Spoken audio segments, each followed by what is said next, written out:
நிச்சயம்.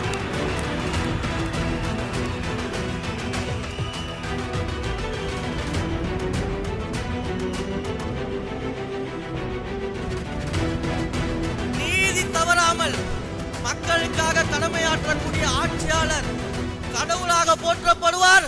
நம் தளபதி வரும் காலத்தில் மக்கள் மனதில் போற்றப்படுவார் போற்றப்படுவார் போற்றப்படுவார்.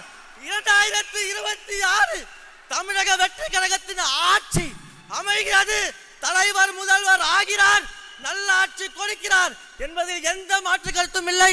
வாய்ப்பளித்த என் உயிரான தலைவருக்கும் அன்பிற்குரிய பொதுச் செயலாளர் அண்ணன் ஆனந்த் அவர்களுக்கும் அனைவருக்கும் நன்றி தெரிவித்து விடைபெறுகிறேன்.